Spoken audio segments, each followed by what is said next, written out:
Welcome to We Like D&D, the show where we talk about our favorite hobby, D&D, and TTRPGs in variety show style segments. I'm Kelly from the YouTube channel Power Word Spill, and I'm joined by one of my best friends at D-Inspirations, Alec. Hey. Alec, do you want to roll for introduction? Sure do.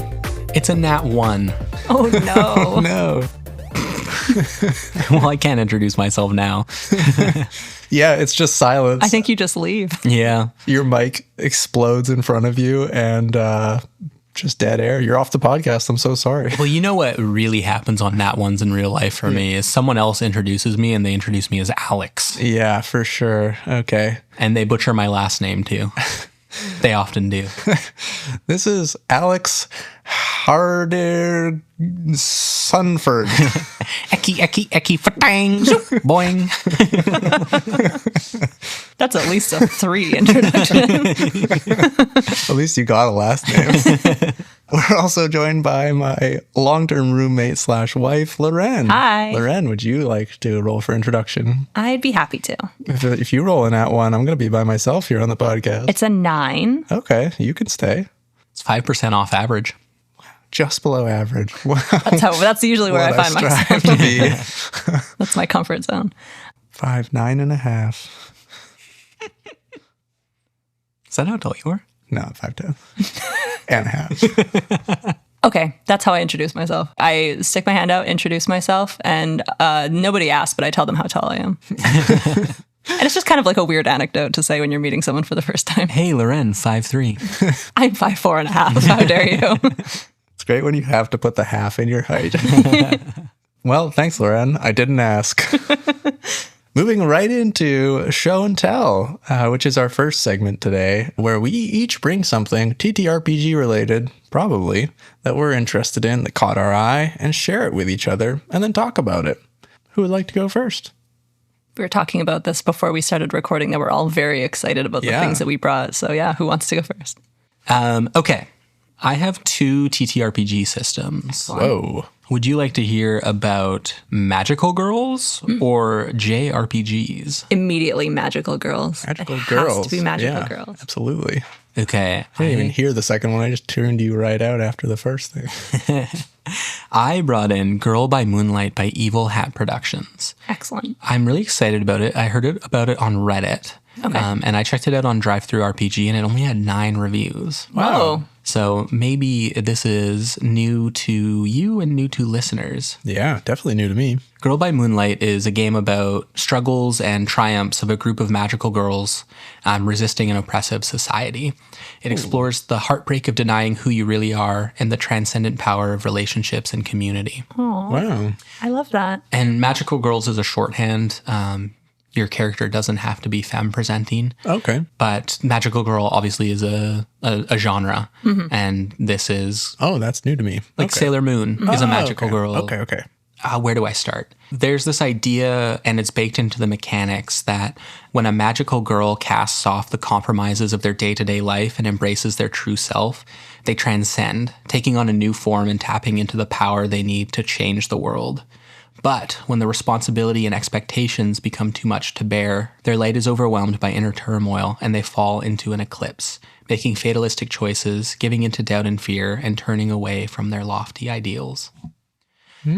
So some of the stuff that I really liked reading about this is the mentality of the mechanics and arcs and sessions. Okay. Because the magical girl genre is really popular in anime and manga and stuff like that, you call sessions episodes, Okay. which isn't just an aesthetic necessarily. It's recommended that you break your sessions up into 4 parts. Okay. And depending on how the session goes, maybe you only get through 3 phases. Okay. But the phases are obligation, downtime, mission, and fallout. And the idea is that each episode is a self-contained little adventure where your characters start living their mundane lives, showing their difficulties and oppression and the ever-present pressure of the hostile world.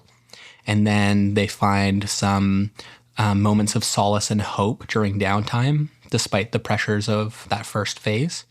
And then they go do a mission together. Cool. And then there's aftermath of their mission. Each overarching arc is referred to as a season. Okay. And the thing that I really like about it is they give you advice about starting in season 2. Oh, okay. So you're kind of already together and like you formed some bonds and relationships. Yep. It's like when people are starting to watch The Office and they're like, start with season 3. It really found its pacing in season 3. Is that the one where Jim and Pam get together? No. Okay. Well, maybe actually at the end. Spoilers for The Office. Part of playing the game is getting together and talking about the identity of each player character and then building the world collaboratively. Yeah. And there's different play sets depending on the tone that you'd like to embody in your magical girl campaign. What's the gameplay like? Is it based on another system or is it just its own It's a thing? It's a D6 pool system. Oh, Okay. cool. That's awesome. And I like dice pool systems. I feel it feels fun to roll lots of dice. yeah. Yeah, so when you're making rolls, you're using that D6 pool system, and the skills that you use are confess, forgive, perceive, express, defy, empathize, conceal, flow, or analyze. Okay. So it's a bit more of like an abstract kind of game with Yes. abstract skills. Cool. It is really focused on role play, which Okay, is yeah. one thing that I'm really excited about. Yeah. I've got some quotes from the book. Yeah. Just 2 from early on in the book that really caught my attention. The first is in the section talking about the GM. There's like the player's purpose is to do this. Okay. The GM's purpose is their job is to do this. That's nice. Yeah. And this is what it says about the director's job. The director's job is to be a fan of the other players, ask compelling questions of their characters, and build on the answers to those questions. And then the other quote that really made me want to play this, because I'm a huge role play character arc fan. totally. Like I'm always trying to make a character on an arc. The final and maybe most important theme of magical girl stories is friendship. Hiding your true self while trying to save the world can be too much to bear alone. But when all seems lost, our heroes have each other to lean on. Through their bonds of love and shared identity, they can find the strength to endure and continue the struggle. Oh, I love Very that. nice. I want to play. I want to be a magical girl. So many things that we've brought in, I'm like, oh, I really want to play that. This one more so than others. Okay. I'm like, I need to play this. Yeah. Nice. That's awesome.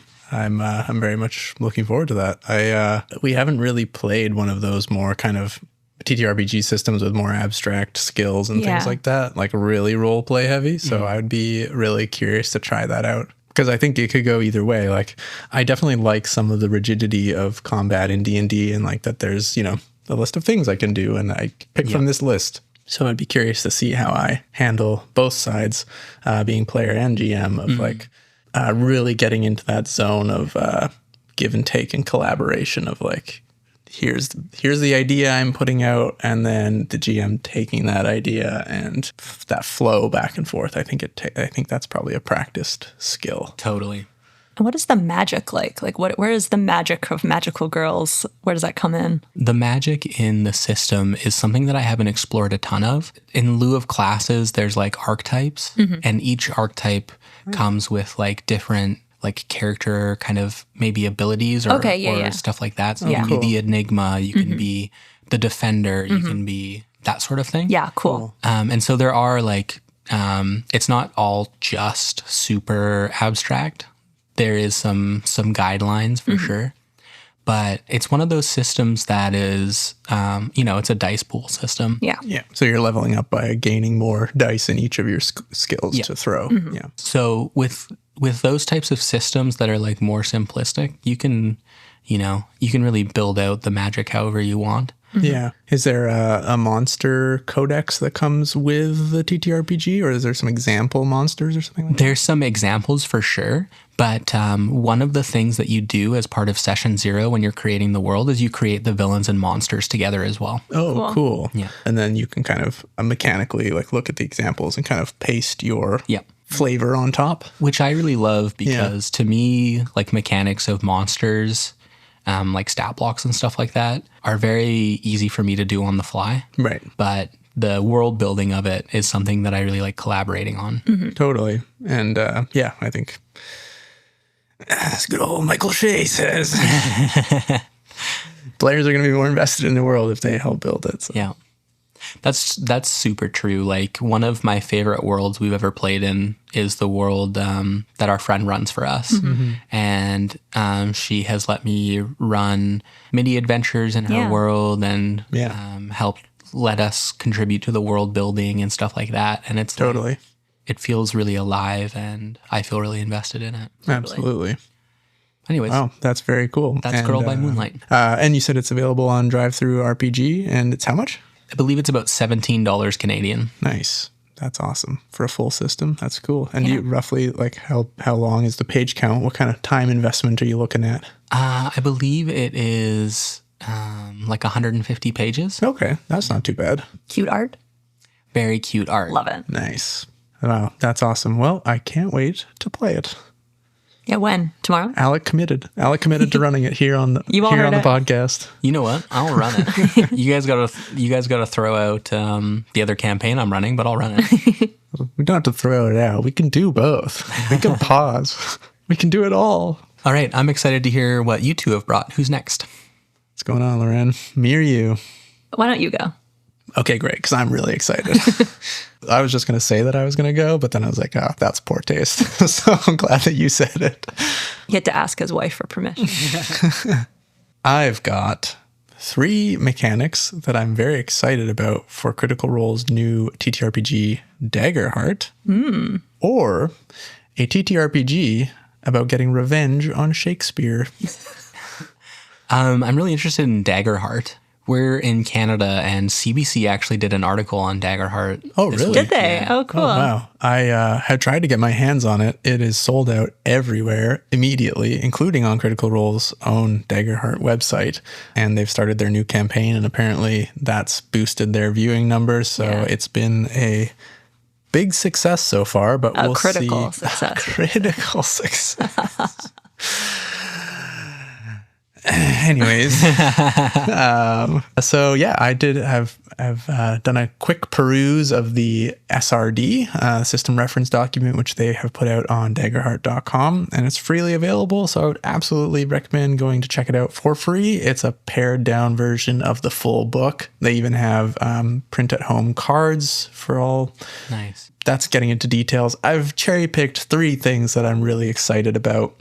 Lay it on me. From the game, and I'm really excited to play it with you guys. I think it's going to be really interesting. I think they did a really good job at making something actually different than D&D. It's not just it's D&D, but it's like they really did a good job at making their own thing. Okay, cool. It's much more narrative focused and much less tactical combat focused. That makes sense for Critical Role, right? Totally. But there's still enough mechanics in there. It's definitely not like GURPS or, anything. It's still very mechanical comparatively, but it's kind of lays somewhere in the middle. I think they've done a lot of really interesting things, but he really hyped it up. Let's 3 one of I've these 3 picked things. out here. All right. First up is how proficiency works in Daggerheart. Okay. Which is very cool. The proficiency bonus is the number of damage dice for items. Okay. So if you start with proficiency of 2, and so if it's a D8 weapon, you roll 2d8 plus your damage bonus. Okay. And as your proficiency scales, your damage output increases for weapons. And I think that's really cool because if you have a super powerful weapon, like a cool artifact, and maybe it's in your big bad's hands, it's only super powerful in a super powerful wielder. Yeah. So like if you throw out, whatever, the Wand of Orcus is a bad example because it has spellcasting abilities, but like, something that's like huge in, big tier 4 magic item in your wielder, and then your lower level PCs like defeat the BBEG and get it. It's not just game breaking all of a sudden. It's like powerful weapons are only powerful in the hands of powerful wielders. And I think that's a really clever auto-scaling mechanic because it also means that your weapons scale with you. If you get a cool sword from your family, you level up, you're not throwing it out because it's all of a sudden not a +1. The other thing I like about that idea is martial characters don't scale that much with damage. Yeah. In a lot of cases. Yeah. You have to be like real real tactical in order to eke out as much damage you can from a level 20 fighter versus a level 20 wizard, right? Totally. And so having more scaling damage, I think, is a really cool idea. Yeah, and I'm not going over the basics of Daggerheart. I would highly recommend that you look it up because it's there's a lot of cool info out there, and a lot of great YouTubers have made interesting videos about it, like Ginny D and Pointy Hat and a bunch of others. So yeah, check it out to get the basics of how all the hope and fear works. But these are 3 things that I haven't seen people talking about as much that I'm really excited for. The second is combat balancing.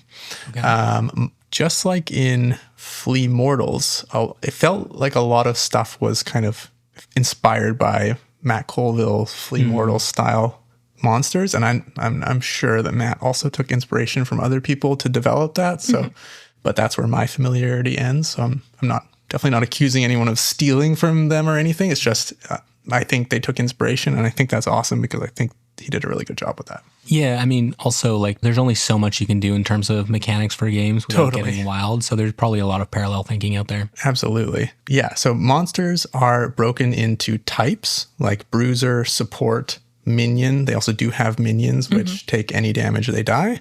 And then there are also specific solo class monsters, which are good as solo monsters in a combat encounter. So they're specifically designed to fight a bunch of PCs, which I think is really cool. Beyond that, they're also broken into tiers. So instead of having a CR system, you just tier 1 players fight tier 1 monsters, tier 2 players fight tier 2 monsters. Really easy. Question about that. Yeah. Is the scaling in such a way that it's like, it's a tier 2 party, but as a big boss battle, they can fight 1, 2 tier 3 monsters, or? I'm so glad you asked. So to build encounters, you get a number of battle points. Okay. 3 times the number of players plus 2 battle points will give you a standard encounter. Okay. And then you can add more points to make it harder. Gotcha. And then you spend those points on monsters, on different types of monsters. And there's like a little table with plus or minus. So if you add monsters from a tier above, you subtract points. And if you add monsters from a tier below, you add points. Okay. So the combat balance, I don't know practically how balanced those encounters are, but the system that they came up with to balance them is really straightforward and easy. You just get a number of battle points, you spend your points to get your monsters, and then theoretically, that should be a balanced encounter. Because, which is helped by my third thing, which is that action economy is automatically balanced between monsters and players, because the GM can only take an action when the players take an action. Oh. Okay. There is no initiative in Daggerheart, which I am very curious to try to see how it would work, because I know that, I don't want to put words in your mouth, but I think, Loren, you like the idea of having a turn and knowing when you get to act. So there's no initiative. You just kind of jump in. The players can just jump in when they want to. Okay. And whenever the players fail a roll or roll with fear, which is rolling higher on one of your dice, your fear dice, the GM takes an action. Interesting. You know what? I don't love that because I always want to jump in, and I'm very bad at monitoring myself for that. You always bring that up, and you're not. You're not bad at that. You paint yourself like some sort of steamrolling, like spotlight stealing player. You're not at all. Capital T, capital G. That guy, that's me. But they do propose an alternate system where everyone can have a little pool of tokens, and everyone spends a token to take a turn. And if you spend all your tokens, you can't take any more turns until everyone has spent their tokens. Oh, cool. Well, there you go. So then you know it's equal. But either way, the GM only acts when the players act, and therefore action economy is automatically balanced. Mm-hmm. I really like that in concept a little bit, going away from what I was saying that I don't like. What I do like about it is the idea that, like, when you're watching an anime or something like that, you know, all the pro tags are like doing their thing. Yeah. And it's usually when somebody flubs or something like that the enemy can do a reversal, right? Exactly. And that's kind of the core of Daggerheart, is it's based on like cinematic kind of action. And the whole thing is similarly to the TTRPG you just were talking about, is that sessions are referred to as episodes, and it's really structured like a movie or TV show. You don't show the mundane scenes. Each encounter is a scene, and you move from scene to scene where story is impactful. So if someone's going to have an important dialogue, that's a scene. Right. If someone's going to buy health potions and it's not a part of the story, then it doesn't need to happen. They just get the health potions. Cool. That kind of thing. Yeah. So it's like, it's dramatic scenes are how the story is told. Yeah. So that being said, it's very much like that when the players, have a moment of, mistake or something like that, then the enemy jumps in and comes back at you. So yeah, those are 3 mechanics. You found a way to make Daggerheart probably one of the most publicized TTRPGs of, this time. You found a way to bring that into show and tell, didn't you? I sure did. I want them clicks. Reading through the SRD has made me very, very curious. I'd heard a bunch of playtest stuff and I was like, kind of interested, but I was, I've got a lot of other games that I'm really excited for, but after reading through a quick read, I'm very interested. They also have a starter adventure, which teaches you how to play the game, and it's free on their website. You just download the adventure. It comes with pre-made characters, and the adventure actually step-by-step walks you through how to play the game. Like a video game tutorial. Exactly like that. And I think that's so genius and so necessary. Every game developer should put that out, because then you don't have to read, the SRD is like 140 pages. You don't have to read. I mean, granted, a lot of those were monsters, 70 pages of rules, and then the rest were monsters. But still, 70 PDF pages is not an insignificant amount of time. So you just download the PDF adventure starter and show up to your table, pre-made characters, and everyone figures it out together. And then you can assess whether you like the system or not and want to invest more time in it. That's really cool as well that it's free. I mean, it's nice for them that they have like the means to make it free, but I think that makes it a lot more approachable too, that you're not spending whatever, like $60 on a starter set and you don't even know if you like the system. Totally. And the book is a bit expensive because it comes with, I can't remember what they're referred to in the game, but like ancestries and classes and things. Yeah. They all have cards. So you like build your character sheet with cards, which is really cool. That is neat. So the book comes with the book and then also this layout folder of cards. So it's not a cheap thing anyways. So the fact that they made these digital resources for free. And you can also get the game on DriveThruRPG. I think it's like $30 for the PDF. So. Nice. But yeah, those are the three things that I've checked out. And I'm also currently reading the backer packet of Draw Steel. I'm like 100 pages in. It's very long. I backed Draw Steel. I haven't seen it in my inbox. Check your spam, my guy. Yeah, it came out in like January, I think. Okay. And so I am excited to talk about it on next month's episode. All right, Lauren, let's hear it. What are you excited about? All right. I don't have any game systems.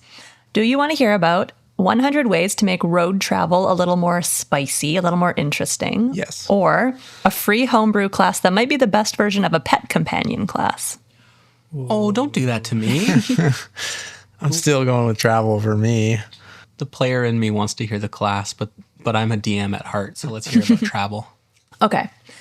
So this is a PDF roll table, essentially, called 100 Random Encounters on the Road by, I'm going to butcher this name, u/Mimir Ion.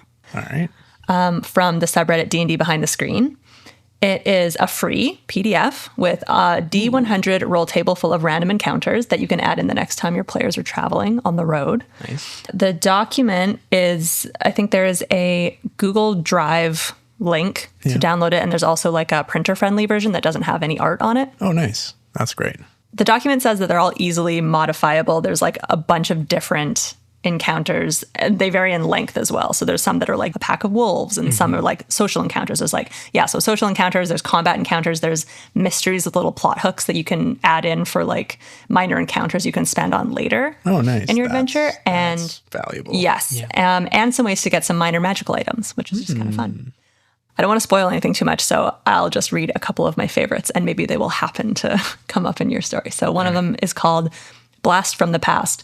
A con artist named Reggie, who is a satyr appearing as a halfling due to a glamour, will attempt to appeal to one of the PCs in your party claiming to be a blast from the past. If the PC doesn't seem to recall any of his vague stories that could have happened to anyone, he will use charm to persuade the PC to catch up on old times. At a moment of convenience, Reggie will use his dice of modify memory to play a game with the PC to alter his or her memory to incorporate him, and he'll do this to reap the rewards of being an old-time friendly NPC. Wow. Oh, dice of modified memory. Interesting little homebrew item there. Yeah. There are a lot of different, like I said, types of encounter. So this one, it's like not necessarily a bad thing. I mean, obviously he's going to maybe get some gold or like something from you, but yeah, it's not necessarily like, you know, damage to the party or anything. It's just like a little interesting thing. And maybe really he'll cool. go away and maybe he'll come back and like whatever. It's kind of interesting. Yeah, no, I think those kind of random encounters are cool because, yeah, there's only so many times you can roll 6 wolves on the road and Exactly. it's interesting. Yeah. So that's really awesome. Those are... you never know when you're going to get what you're going to get in a random encounter table, but Totally. that seems really These well ones, thought out. yeah, it's quite a long document, and they're all 100 of them. There's 100 of them. Most of them are that length. Cool. Some of them are shorter, but some of them, yeah. This was another one that I liked. It's called The White Fox. A white fox is spotted twice over the course of an hour. An appropriate check might reveal it to be a magical beast of sorts. If followed, it will bring the party to a sacred grove filled with clarity, peace, and abundant flora. Several bushes with good berries grow in the shade of a large white willow. Staying for a long rest here will shed them of 1d4 negative effects they currently experience, as well as give them 5 temporary HP. If the grove is desecrated in any way, the fox will turn into a giant white dire bear with damage reduction 14 and chase them out. Cool. I like that there are boons as well. Mm-hmm. That's cool. Yeah, especially having plot hooks that can come back later, then that really makes it feel like it's not so random. Definitely. Because nothing like feeling like your time is being wasted by another random encounter that's just put there to draw out the session. Exactly. Yeah. So, to bring in some plot hooks for later or ways to deliver clues to the party is awesome. And these seem like they give ample opportunity for that. Yeah, absolutely. So yeah, free 100 cool random encounters. Very cool. Can you send it to me? Yeah. Thank you. And for the rest of you, it'll be in the show notes along with the other 2 show and tell items that Alec and I brought. And we'll be doing our other 3 show and tell items on the bonus episode, which is available at the $2 tier on Patreon and also directly if you subscribe to bonus episodes on Spotify. That segment was brought to you by Sneaking Critical Role into your podcast. Sneaking Critical Role into your podcast. How do you want to do this? Oh, That was good. Matt? Our next segment is Pop Culture Character Build, in which we take a character from popular culture and decide to build it in Dungeons & Dragons 5th edition. This month, right on time, not late at all, we're building Cassian Andor from Andor and Rogue One from the Star Wars universe. It's very timely. Yeah, For us. July. Yeah. It's perfect. It's top of mind for everyone. Who would like to go first? I'll go first. I'm just Sounds going to good. dive right in. I've absolutely loved the show Andor. I think it's my favorite Star Wars thing that's been made. Yeah, can we talk about this a little bit? Yeah, well, can we get into it? Yeah. By July, everybody who's going to watch it has already seen it. Yeah. Spoilers for Andor season 1 and 2 and Rogue One, aplenty. I mean, Rogue One came out in like 2012 or something. So It's past the 2016? statute of spoilers. I think season 2 was like somehow a really different direction than season 1. Yeah. Totally. I really liked the storytelling format, and I would be really keen, despite not doing that at all for my adventure build, I'd be really interested to try that as a campaign. Yeah. Oh, yeah. It's like really big time jumps in between. You like Yeah. come in for one, like maybe little whatever 3-session adventure, and then there's like years, and you get to fill in what happened. Yeah, and that would be a really cool collaborative storytelling experience unto itself is, Totally. coming up with the backstory of the downtime. Yeah, exactly. And puts a lot of power in the player's hands as well, which is really cool. So yeah, I really liked that storytelling mechanic that they came up with of the 3 episodes and then skipping a year. Just so good. This is a TTRPG podcast. This is not a Star Wars watch podcast. That said, Kelly, what's your Andor/Star Wars resume? Yes, that said, here's my resume. I watched Rogue One when it came out. favorite Star Wars movie aside from the old trilogy. Watched season 1 Andor. Liked it more than Rogue One. Watched season 2. Liked it more than season 1. Big Andor fan of the show. Cassian is like, I like him as a character, but I'm a bigger fan of the show and everything together rather than just him as a character, I guess is what I'm trying to say. I'm not We like get it. You're straight. not an Andor super fan. Oh, he's a good looking guy. Diego Luna. All that to say, this is the first time that we've done pop culture character build, and we all went to the chat and built the same thing.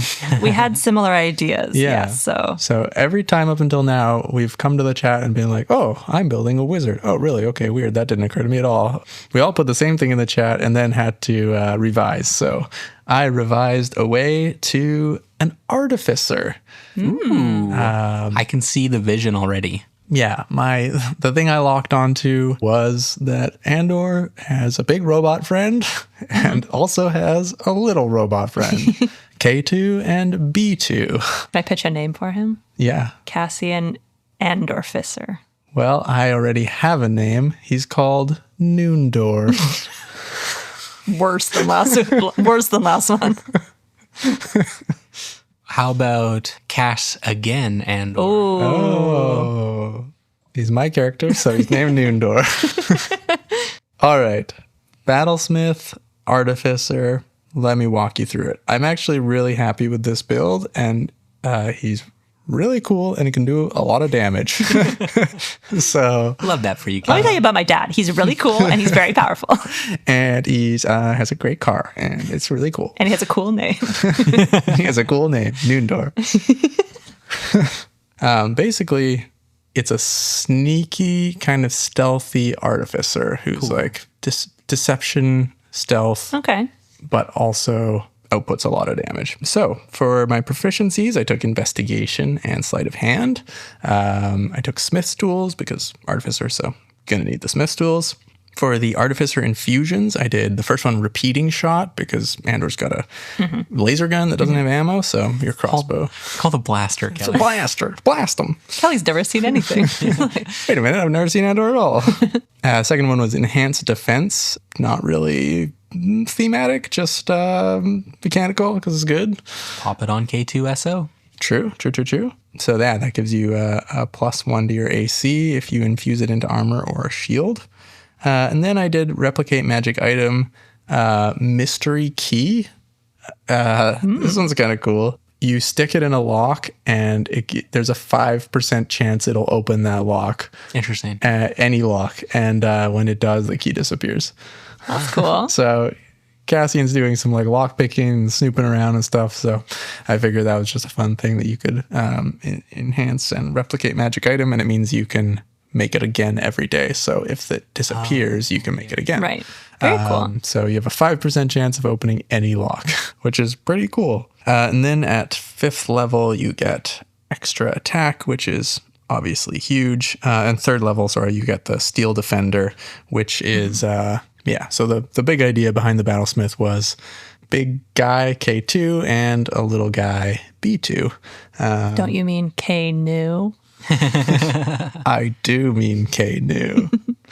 So yeah, he gets a Steel Defender at level 3, which is pretty tanky and sick. Then I took the criminal background, insight and deception proficiencies, and the forgery kit, which is pretty sweet as well.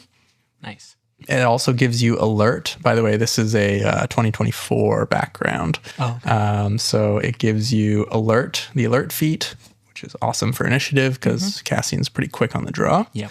And then it also gives you ability score increases, so dex and int. Okay. So you don't get racial bonus, you get background bonus. Okay. Yeah. So then I did a human, 2024 human, which gives you not a lot, but you do get an origin feat, and I took the origin feat Savage Attacker, which means once per turn you hit a target with a weapon, you can re-roll the damage dice, basically, and take the higher value. Cool. So you get advantage on damage once per turn. Yep. Cool. Which is really sweet with 2 attacks with a crossbow. I did standard array and pumped most stuff into intelligence, followed by dex. So I ended up with 18 intelligence, 16 dex, and then strength was my dump stat. Made charisma 12, wisdom 10, con 13. I didn't do that in order. That was kind of all over the place. But the point is intelligence, then dex. Strength dump stat. And strength as a dump stat. And charisma somewhere in the middle, because he's pretty charismatic. And then I took a light crossbow and a dagger. And then for my spells, I took things like message cantrip, because he's always on the comms. Right. A disguise self, because that's self-explanatory. Yep. And what you end up with is someone that gets +6 to their crossbow attack, 1d8 +3 damage, but you get to re-roll that and you get 2 attacks. Nice. And then also you can use a bonus action to make your steel defender make an attack, and they do 1d8 plus proficiency bonus damage. So Nice. you're getting like pretty significant damage output there. Yeah. And then they can also use their reaction to impose disadvantage on attack rolls against a creature they can see within 5 feet, so they can defend you, Right. which is obviously very K2 coded. So yeah, that's my stealthy damage output steel defender artificer. That's a cool build, Kelly. Yeah. Thanks, Alec. Do you want to go next? Sure. I don't have as optimal as a build. Me neither. I was kind of going on vibes alone, and you're going to laugh at that when I tell you what my character is. Before I get into my build, my Andor resume, I'm a huge Star Wars nerd. Watched all the films. I've watched at least big parts of the animated series. I've read a bunch of the novels, both Legends and canon. Really love the Thrawn trilogy and the new Thrawn book, Timothy Zahn. Shout outs to you if you're listening. You're not. And absolutely loved Rogue One and Andor specifically. And my favorite movie from Star Wars is actually unpopular. It's Episode 9, Rise of Skywalker. Interesting. That's art, dude. It's because you're a freaking Raylo shipper. Do you want to know why it really is? Yeah. The reason why is I'm a young Indigenous man, and I work really hard to learn my language and my culture. And one of the big themes of Episode 9 was like the old guard handing over responsibility to the new rebels. And like when you think about the fight for First Nations rights in Canada, like that's kind of happening to me right now. And there's this huge theme of like, there's this huge aspect in Episode 9 of like the young people not feeling ready and the old people being like, you got this, you're fine. Yeah. I watched that movie and I bawled my eyes out at that stuff. It hit me so hard. Yeah. So it's got a really special place in my heart. Totally. Oh, that's really cool. Yeah, it's so interesting when things resonate. You never quite know which parts will resonate with you in certain ways. That's very cool. That is the best possible answer Yeah. you could have given to saying Episode 9 is my favorite. I don't think I've ever had as padded a resume for pop culture character build as I have for this, to be honest. Yeah, you're hired, dude. You're qualified. You're hired.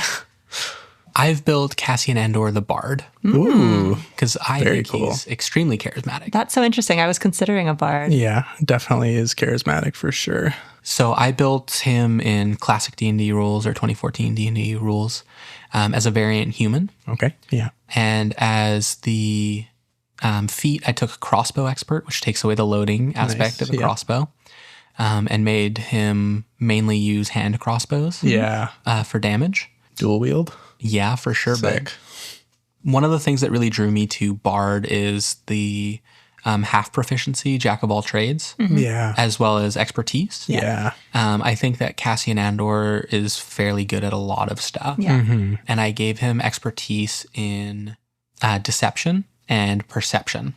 Nice. Yeah. Cassian is extremely perceptive. Like he notices things about people on first glance. Like in season 1, I think. I can't remember where it was, but he remarks on the handedness of somebody that he saw in passing. Oh. Or right-handed versus left-handed. Oh, yeah. And he was able to just pick up on that by looking at them. What's your bard? College? I did College of Whispers. Yeah, that's cool. Yeah. That's awesome. I was thinking of going College of Swords because he's more combat focused, or he's good at combat, I should say. Yeah. But there wasn't really much in the way of buffing your ranged attacks by going College of Swords. Yeah. So I thought College of Whispers was more fitting anyways. Nice. For spells, I took things like Disguise Self as well. I took the Friends Cantrip, True Strike, and Vicious Mockery. Oh, nice. Vicious Mockery is good. Yeah. I took Cure Wounds as like I did that emergency too, first yeah. aid. Disguise Self, Distort Value, That's a good. good one. Heroism, Enhance Ability, Pyrotechnics. Yeah, for some reason, heroism is at will spell for the Battle Master. Oh, interesting. Yeah. The Battlesmith? Battlesmith, yeah. And then the only third level spell I took for Cassian was Sending, for the same reason you took the Message Cantrip. Yeah. Yeah, I was considering doing Sending Stones as a replicate magic item, but then I was like, Message Cantrip will maybe be good enough. But yeah, Sending Spell is definitely Cassian with all the radios and stuff, like the whole Andor, like radio shop behind Luthen's shop. Totally. I went a different stat route than you did. I tried to make it as even as possible between Dexterity, Charisma, and Wisdom. With Standard Array, Dexterity and Charisma are both at 16, the highest stat. Nice. I thought it was important that they be kind of equal just because, Andor does like Bavarian fire drills and stuff like that. Yeah. It was hard to put any stats as a dump stat. 'Cause he's another one of those characters that's pretty good at everything. Yeah, so what I ended up dumping was Constitution. Okay. He's okay. a small guy. He's a little guy. And then using my ASI, I was able to bring up Wisdom. Nice. So 16 Dex, 16 Charisma, 14 Wisdom, but you still end up with a passive perception of 18. Oh, Nice. damn. Okay. That's really good. Yeah. You took expertise in that, or? Yeah. Nice. Average Strength, +1 Intelligence, and -1 Constitution. That's a really good build. I like that a lot. Yeah, me too. Cassian the Bard. Very coal. Cassian Bandor. Ooh. Bardor. I like Bandor better. So he's a member of a band. You guys never like my ideas. You never support me. We said you had a good build, didn't we? Whatever. Kayla Ren. Okay, should I give my Star Wars resume? It's definitely not as extensive. I have been a peripheral Star Wars fan for a really long time. My dad had the original trilogy box set VHS, and we watched it constantly. Though our family favorite, Apologies, is episode 1. This how Jar Jar Binks. Yeah, it's for no, it's not for Jar Jar. It's for the pod racing. It's for the pod racing. Yeah, I've seen all the movies. We went to the theater, I think, for a lot of the newer ones. We saw Rogue One in theaters. Obsessed with it. I love Rogue One so much. We just finished watching the second season of Andor and then rolled right into watching Rogue One. Nice. And we were talking about it like, oh, does it make you think less of Rogue One because Andor season 2 is so good? And I think it just made me appreciate Rogue One in a different way now that you have all of this backstory. Totally. Cool. Yeah. I'm looking forward to I got one Andor episode left, and then I'm going to watch Rogue One. Okay, we'll talk about it after. It goes right in. It begs to be watched Right in. directly. Okay. Yeah. after. If you're watching on Disney Plus, it'll segue perfectly. Okay, so I wrote in the chat first, so I got to keep my original idea, which was a Paladin 3 Rogue 2. Nice. Nice. I went for 3 levels of Oath of the Watchers Paladin, which is also from Tasha's, Cool. because I liked the thing that it said in here. You're the shield against the endless terrors that lie beyond the stars. That's very just cool. very Perfect. Star Wars, yeah. Yeah. With Paladin, I got Weapons Mastery with 2 weapons, and I just wasn't avoiding the space theme at all, so I went Laser Pistol and Revolver. Nice. Guns. Yeah. Gun guy. Great. Plus, I took the archery fighting style for the +2 bonus to ranged attacks. Nice. With the Watcher, the Oath of the Watchers, the channel divinity that you get is a bonus to Wisdom, Charisma, and Intelligence saves for all creatures that are within 30 feet of you. Nice. Which is just kind of, he's always helping traveling his with friends. a bunch of pals. Yep. And Bunch of pals. a bunch of pals. And the spells I took for that, for the Paladin levels, were Alarm, Bless, Heroism, and Searing Smite. Oh, Alarm's a good one. I didn't Yeah. think about that. That's good. And then the 2 levels of Rogue I just took to get Sneak Attack, Cunning Action, all the little sneaky, all thieves can't, I think, is kind of important for him. Yeah. But yeah, just the little flavor. Nice. I also took the criminal spy background for proficiencies in deception and stealth, and also space vehicles, Interesting. which is thematic for me. The criminal background in 2014 gives you proficiency in space vehicles? Interesting. Huh. The more you know. Yeah. Listen, I'm not questioning it. That's what Okay. D&D Beyond offered me, and I took it, and I didn't look back, and I didn't question. Okay. You also get a criminal contact. That's Yeah. just like a role-playing thing that I thought was important. Yeah. He's also, yes, exactly, Luthen. He's also proficient in persuasion, sleight of hand, and then I gave him expertise in insight and perception from his rogue levels. Nice. He is a variant human, but the feat I took was the gunner feat. So you get a plus to your dex, proficiency with firearms, and ignore the loading properties, which isn't really relevant. But also being within 5 feet of a hostile creature doesn't give you disadvantage. Yep. Yeah. Cool. On ranged attacks. And then for ability scores, I made his dex the highest, swiftly followed by wisdom, then charisma, then con, then intelligence, and I also dumped strength. Nice. Pretty straightforward. Yeah. Very cool, though. Another good build, though. Yeah. Yeah. You might have said this, but like, how does the rogue interact with the paladin? What's the benefit there? It's mostly flavor, and then just for like some proficiency. So I like being able to take like all the cunning actions that you get, because he's a little like...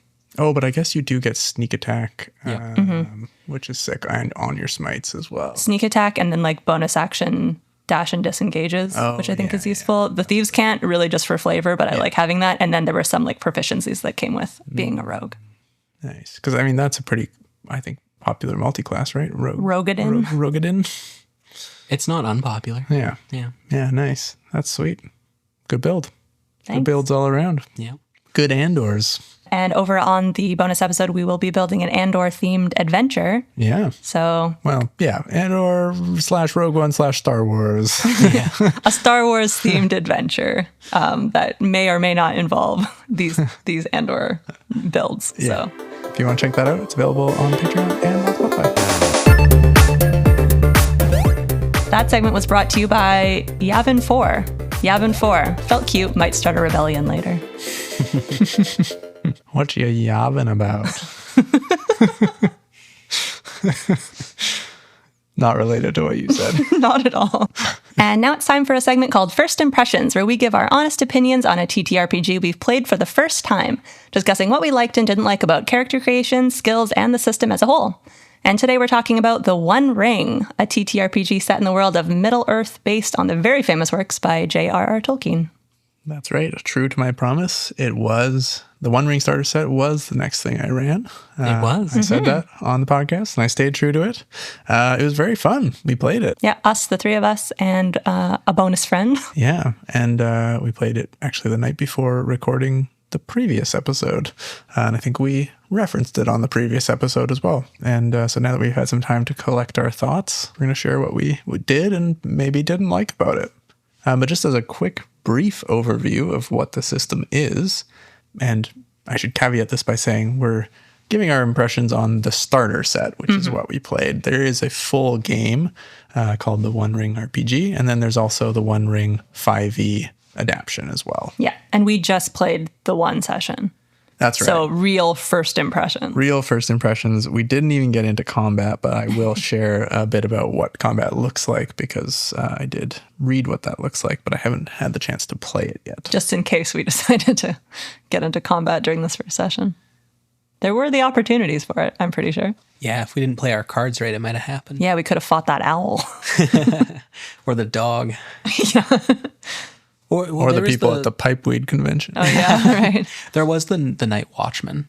That's true. All right, so to give a quick overview of the One Ring TTRPG, at least in the starter set rules, basically it's a D12 that you're always rolling, and then you roll a number of D6s depending on your skill level in that skill. So you like mark off a skill point in each skill, and that represents adding 1d6 to the roll. And you're always trying to roll over your target number, which is your attribute in that. Basically, your stat in a given attribute is the difficulty check you're rolling against all the time. Exactly. So you want to have a lower stat. Lower stats are better. Lower strength is better than higher strength because you're trying to roll above what the number is. Exactly. And there are only 3 attributes. That's right. There's strength, heart, and wits. And the skills are very Tolkien-y. There's skills like riddle, where you twist your words, or you can literally play a game of riddles with someone. Then there's also a skill like song, where you can use song to do certain things. And that is a strength-based skill. Yeah, that makes no sense to me. Well, I think that part of winning someone over with song is having a beautiful voice in the Tolkien universe. And that is a physical attribute. All right, you son of a gun.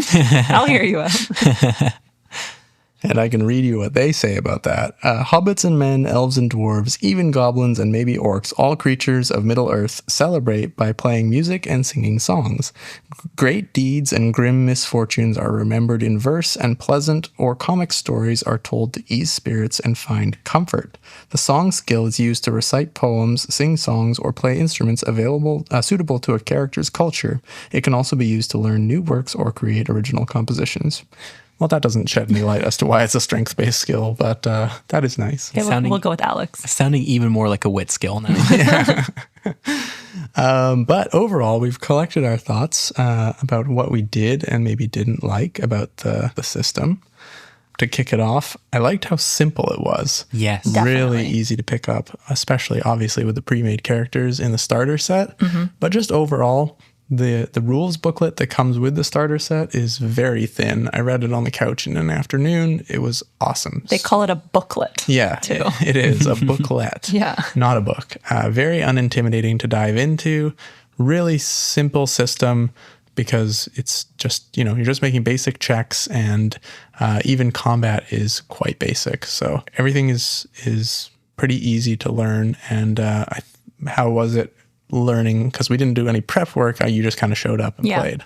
It was extremely low lift as a player, especially because of the pre-written characters. Yeah. The pre-made characters were a really cool addition, not just because pre-gen characters make it lower lift, but also because if you're a Tolkien fan, then there's ties to characters that you would know. Yeah. Yeah, It's a lot of like this person's parent or this relation. Frodo's parents and his uncle, I think. Yeah. And then like Merry or Pippin's mom, maybe, Pippin's parents. And also a Sackville Baggins. Yeah, Sackville Baggins as well. Who played the Sackville Baggins? Me. And I love being a curmudgeon.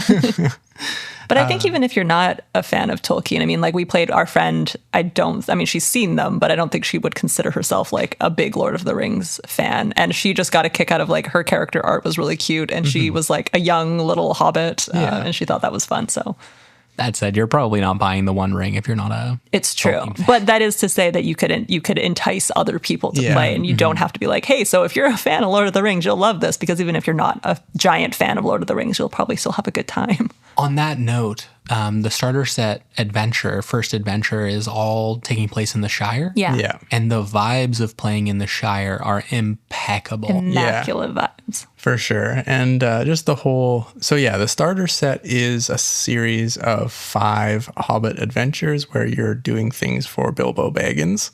Takes place kind of between The Hobbit and The Lord of the Rings in that 50-year period there. I think it's 50 years. I'm going to out myself as a fake fan.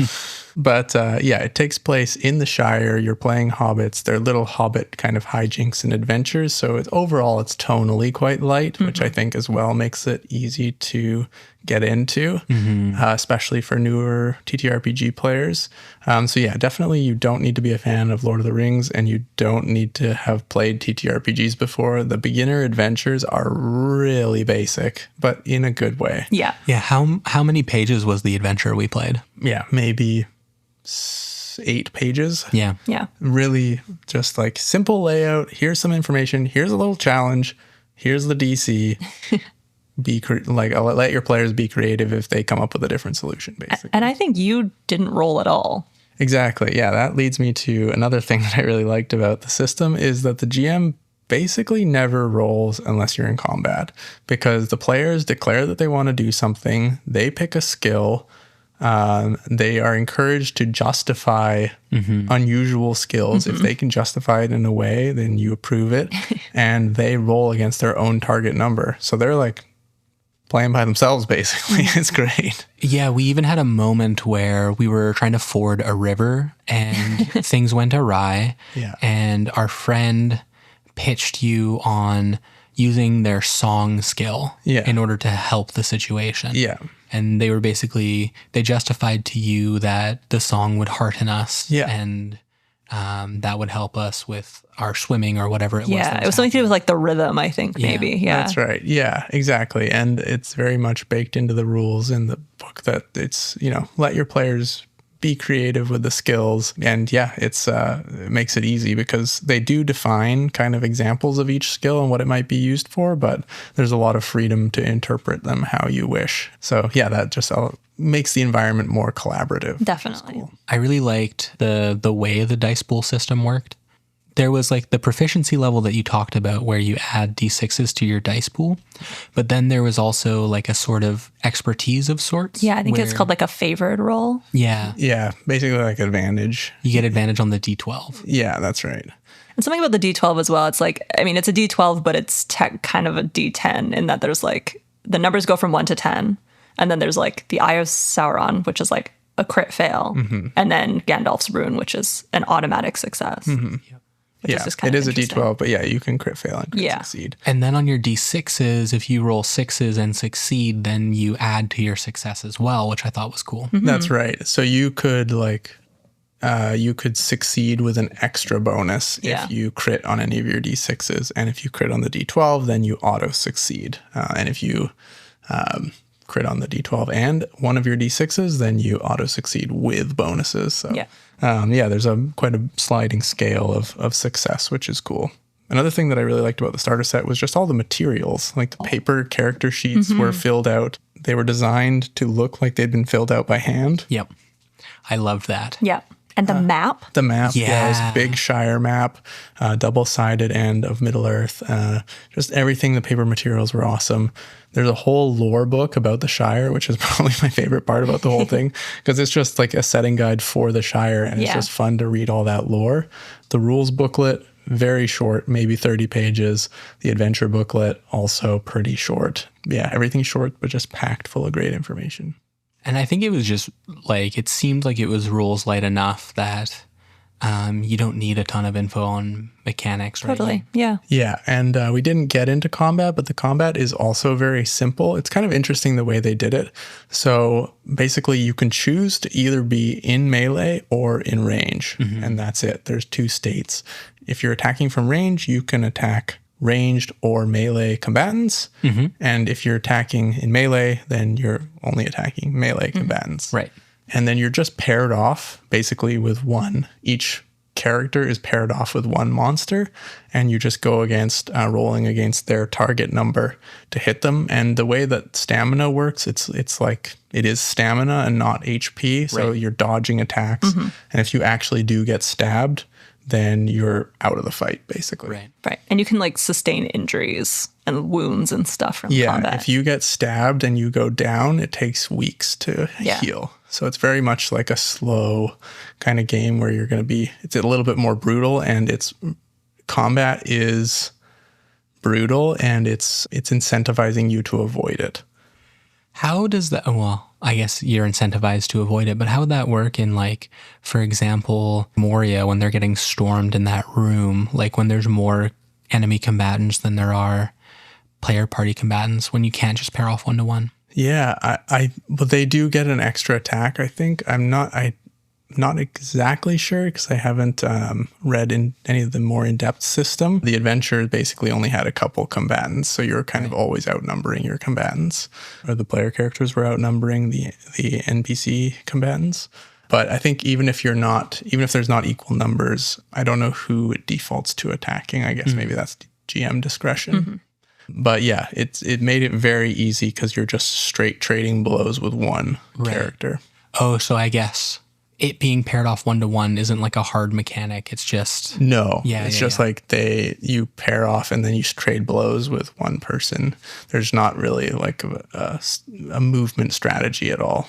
Right. And I could see how that would work, how you could justify that if it is 2-on-1 or 3-on-1 where they're trading blows with you and you're parrying, but on your turn, you're trying to get one slice in. Exactly. Gotcha. Yeah, there's a lot of long rest mechanics and stuff, like where you, like I said, if you need to recover, you need to take a few weeks of downtime to get your strength back. And you can have injuries and those reduce your max HP, I think. Well, that makes sense. Tolkien invented downtime, I'm pretty sure. Yeah. But yeah, the first adventure was very simplistic. You're going to sort of steal an artifact for Bilbo. And it's just a series of a few challenges. You're kind of doing some cross-country exploration. And then there's a museum of sorts. Like a little heist. Yeah. Like a little baby heist. Yeah, exactly. And a lot of flexibility for people to come up with inventive solutions. And as well as in the starter set, there's also item cards that come with everything and fun little themed dice. So just overall, I think Free League did a really good job with the starter set and all the materials. I don't have a ton of experience with starter sets, but this feels like it might be a high bar just with the amount of stuff that you get and how low lift it is. Yeah, and so, it's definitely something you could bring to a board game night and just read the rules ahead of time and just pass out the character sheets. Very, very low lift, easy to take a break from.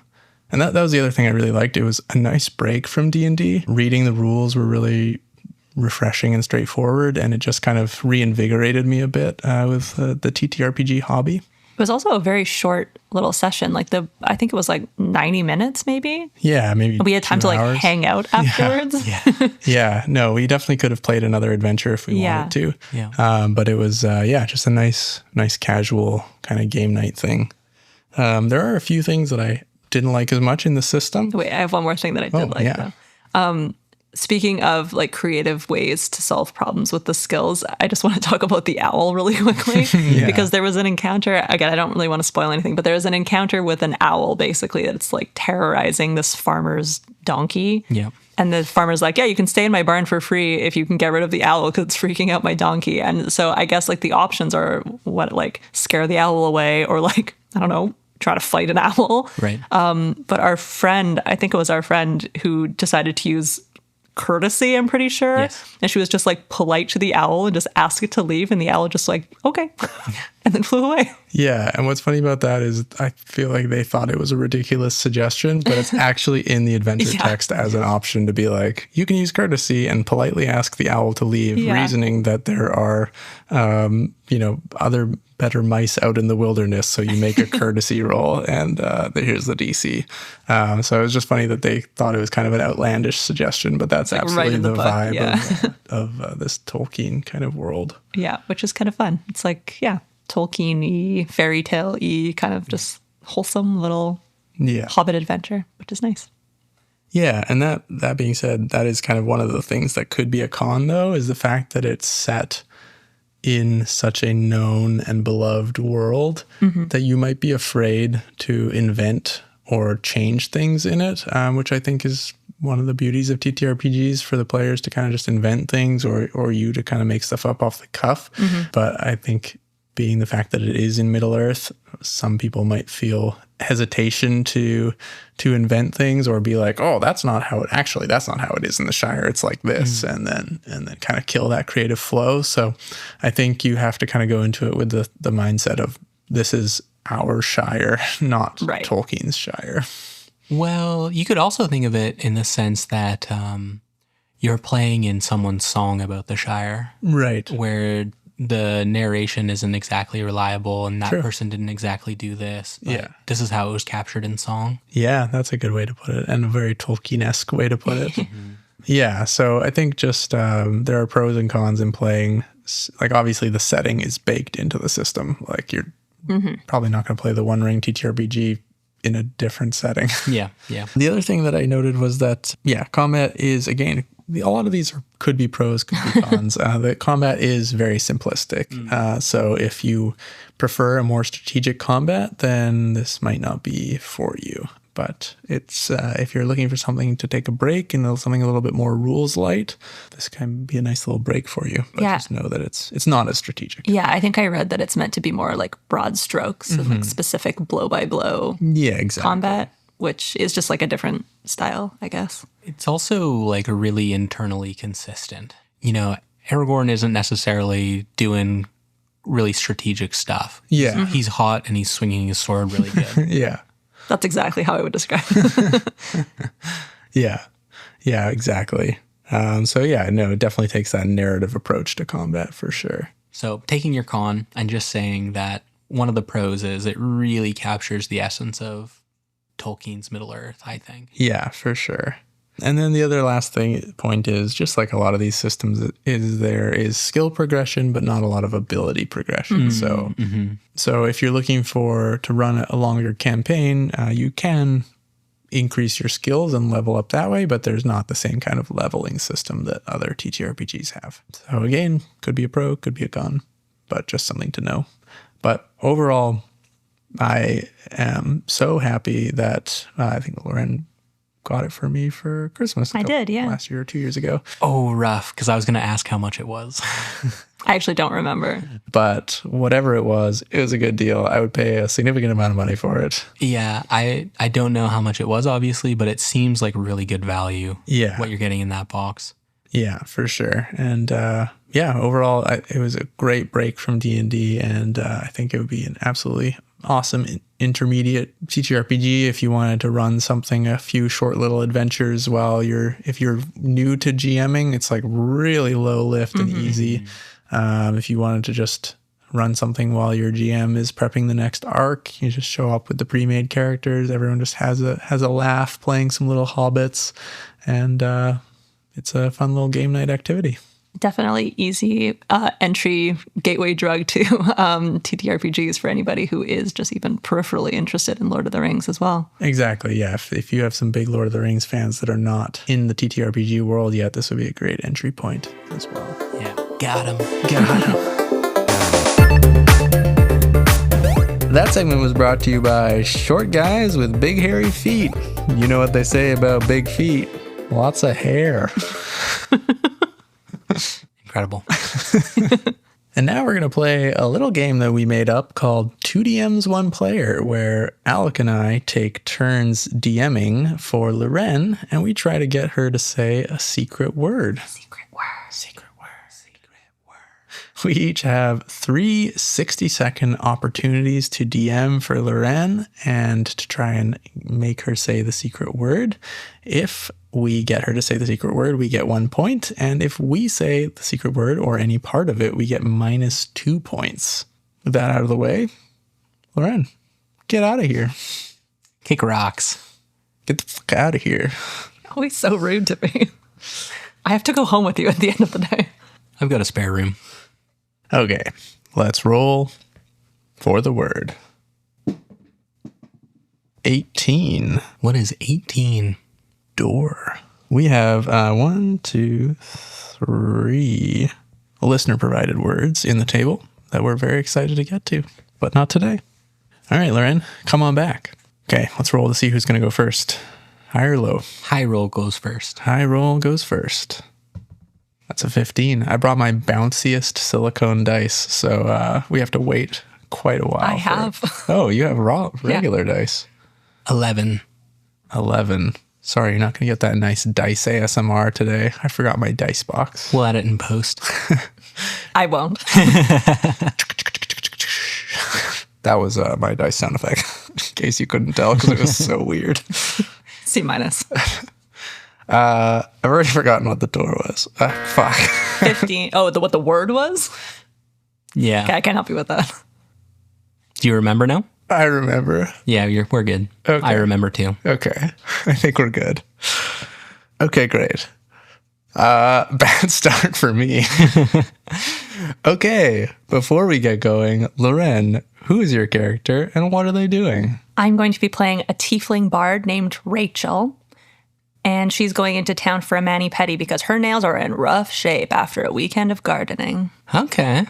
You know, Rachel is the most modern sounding name you've chosen so far. It's usually old lady names. I know. I went into 90s for today. Yeah. Yeah, tell me about her hair. Is it also Rachel? No, actually, it's not. It's like Monica's. Nice. Rachel with the Monica hair going to get a manicure or pedicure? Mani-pedi. Mani-pedi. Wow. I don't know how she was gardening with her feet, but Well, she's a tiefling. Barefoot. Yeah. Walking around in the dirt. Got to feel that dirt between your toes. All right. 60 seconds on the clock. 3, 2, 1, go. You are getting ready to go for a mani-pedi.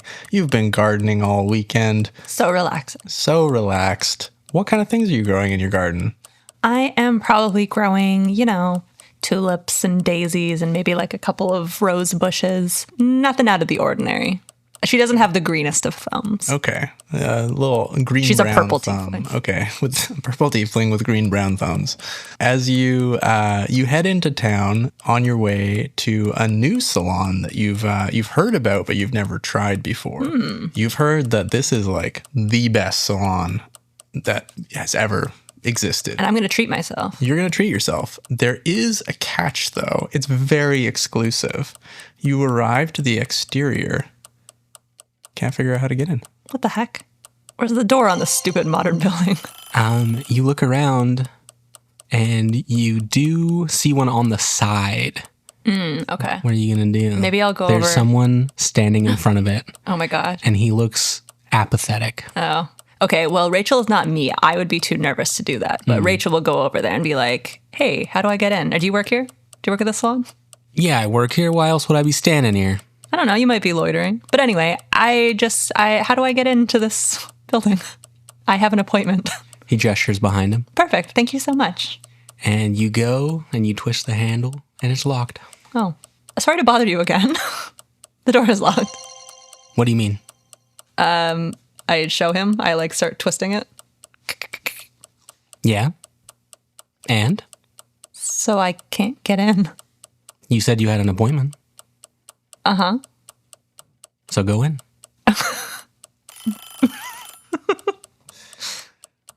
So, go in. What's the problem here? Well, the problem is that I can't get in for my appointment. So how does this work? You see he pulls off his own face Oh, God. Okay. and goes, guess you don't have an appointment. And pulls a dagger on you. Oh, my God. I put my hands up. Okay. I guess you don't work here. Oh, I work here. I'm going to need to take those fingers now. Excuse me? Absolutely not. He charges at you with his dagger. I mean, yeah, I probably have a weapon too. I probably have a little dagger as well. Yeah, for sure. I'll try to parry. You hear a little click behind you. I don't want to turn around. This man has a dagger. Yeah, you try and parry. Go ahead and roll. I don't know what you're rolling for. A nat one. You go to parry, and you absolutely flub it. And you get a huge scratch across your face from this dagger. Oh my God. It's going to scar. The worst. What are you going to do? I'm going to try to run away. Where are you going to try to run? I guess I'll turn around Okay. and try to run. Okay. Oh, back out the way you came. Yeah, disengage. Okay, you disengage. He's a little off balance. You're not gonna take an opportunity attack. Great.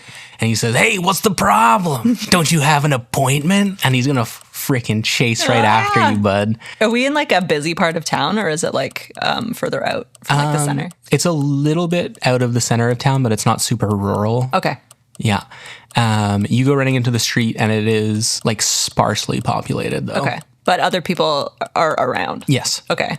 Help, somebody's chasing me with a knife. And You run out into the street, and you see people start to flee as you shout this, and they see this humanoid figure with this, tentacles coming out of their face, chasing you with this dagger, going, come back here. I need your fingers for your appointment. You see people scatter screaming and start fleeing. I am going to run up to, I guess, maybe like the strongest looking person that I can see on the street. Is there like another man here? Yeah, there's this big, burly construction man who was laying cobblestone on the road. He turns and runs inside the nearest tavern and barricades himself inside. Okay. Is there a strong woman? Hello? Yeah, there is also a construction woman. butch-looking construction elf woman who is also laying cobblestone on the other side of the street. She flees into the market and barricades herself inside as well. Okay. I am going to... God, why can't I think of no bard spells? You rack your brain and you hear, "Don't worry, I'll help you." And you turn around and there's a little gnome with a giant great axe behind you. Excellent. He says, Hello. "Get in there and shut yourself in." And he hefts this axe and he starts approaching. The tentacle man comes out of the alley and he stands firm, ready to fight. What are you going to do? Does he look capable and confident? I'm extremely capable and even more confident. Can I glean that he looks capable? I'm not just going to take Insight check. Okay, great. 8. Yeah, he sounds capable and confident. Okay, sure. I'll run over to the building that he pointed to and barricade myself in. How are you going to do that? I don't know if there's like furniture that I can just like put in front of the door. Yeah, you can do that. Okay. So you go and there's like one of those fainting couches. Any idea what the word was? No, I have no idea. Oh, great, because I said it right in the beginning. I didn't say it during the game. I said I forgot what the door was instead of I forgot what the word was. Okay, I didn't clock that at all. So I think I won either way because she said it twice. I think you won 2-1. Yeah. And if you want to take 2 points off for saying door before the game even started. I don't think we need to do that. The timer was not going. But yeah, you did. Man, I thought then I would get my 1 point and then I would just steer it in a completely different direction to get us away from the doors, so then you wouldn't say it again, because you said it right in my first round when you approached the door, and then I had the guy rip his face off and just like peace, so that then I was hoping that we would just get away from the doors and I would sewer Alec, but he brought it back. Let me say, horrifying scenario. Every woman's nightmare, I think. Yeah, what a weird one. Yeah, I figured we'd inject a little chaos into this game. And that's our show. Thank you so much for listening. If you'd like to hear more, you can listen to a bonus episode on Patreon at the $2 tier. And there's also a way to subscribe directly on Spotify. If you've got the time and you don't mind, we'd really love it if you left a review, a comment, or a rating, as it really helps us out. Plus, we just like hearing from you. On that note, Kelly, do you have some comments to read? I sure do. Erica said, "I accidentally laughed out loud on a bus because of you guys. 2 DMs, 1 player word suggestion, blank. I put it in the table, but I don't want to spoil it for Loren." Thanks, Erica. Hi, Erica. Philip said, "This is now my favorite podcast. It's killing me that we have to wait a full month for a new episode." And they also left a 2 DMs, 1 player word suggestion, which I'm going to redacted. You don't have access to these comments, right? No, I've locked you out. I've changed the password.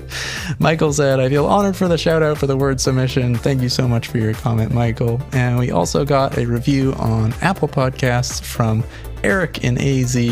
Eric said, "I have really been enjoying this show. I love the different segments. A great way to mix up the time and not focus on something else.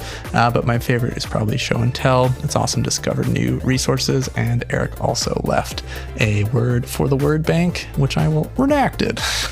Thank you so much for all your comments. We really appreciate hearing from you. Thank you to all of those commenters, and to the rest of you, we hope to see you next month. As Kelly would say, I appreciate you. I appreciate you. And I appreciate you. Go roam free. Naked. Go run around naked.